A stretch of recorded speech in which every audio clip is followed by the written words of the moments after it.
He's back. Former President Trump came out swinging during his return to the stage on Saturday, slamming Democrats while also touting his own record in his speech at North Carolina's Republican State Convention. During the speech, which lasted for approximately an hour and a half, wow, his speech was about as long as my stream today. It's crazy. Trump took aim at President Biden and the Democrats, labeling them the most radical left wing administration in history.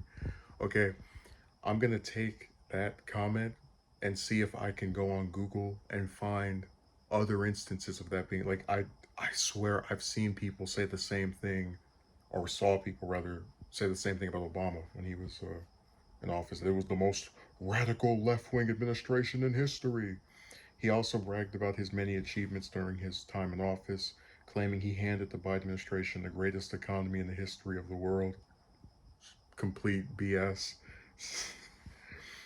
All Joe Biden had to do was sit back and do nothing. It was taken off like a rocket ship nobody's ever seen, Trump said.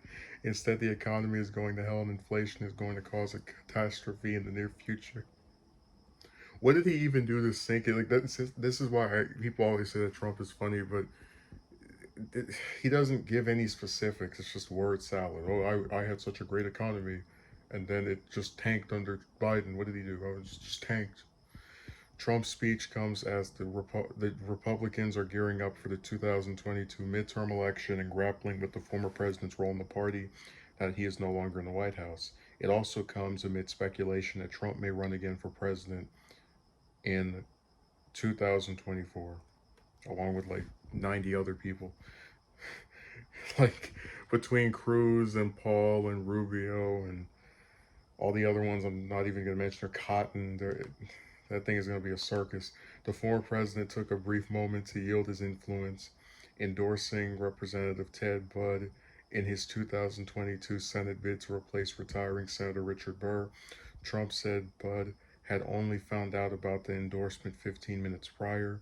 The endorsement came after Lara Trump, Trump's daughter in law, threw cold water on a 2022 Senate bid of her own. However, she left the door open for a possible run for public office in the future. And then they have her quote. I'm not reading that because I don't care. She's just trying to get elected off of being the president's daughter-in-law. The former president also touched on several issues at the center of the Republicans' attention, including Biden's 2.25 trillion infrastructure proposal, which has been lowered to 1.7 trillion amid negotiations with the Senate Republicans for a bipartisan deal. They're also pushing a 2.25 trillion infrastructure bill. That's not infrastructure. It's the kind of things you don't want. 9% looks like it might be for infrastructure, but it's mostly not infrastructure at all, he said. And then you have to ask yourself, well, what's the other 91%? No comment. Because again, this speech is just things being said that don't elaborate on something. It's just attack this, don't explain why it's bad. I don't have to because I know the people who are there are going to patty cake and cheer me on anyway. Trump then leaned into the so called culture wars, blaming Democrats for defunding the police and cancel culture. He further called for, like I said, he's the biggest just, I'm whatever. Like, we already talked about that. I'm not going to get into it. Just him seeing Republicans talk about cancel culture is hilarious. He further called for critical race theory, which holds that racism is systematic and has been present in institutions, including the law, the economy, and schooling, since the nation's founding, to be banned from workplaces and the federal government. Several Republican-led states have already sought to ban CRT in schools.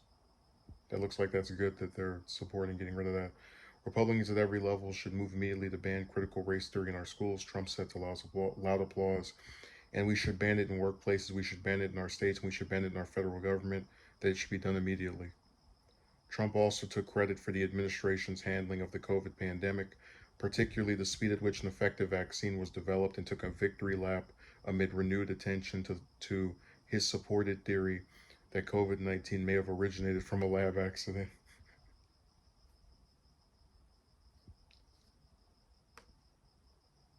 Yeah, and toward the end of his speech, he said that America should demand reparation and accountability from the Communist Party of China.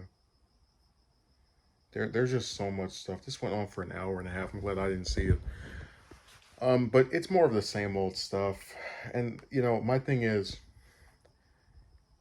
I can listen to a speech by someone that doesn't agree with me, like Ben Shapiro, for example, right? I don't enjoy watching his stuff, but he'll actually explain to you why he believes something. Trump will just say things and then not elaborate on it, and then his base will just go, yeah, yeah, yeah, bravo.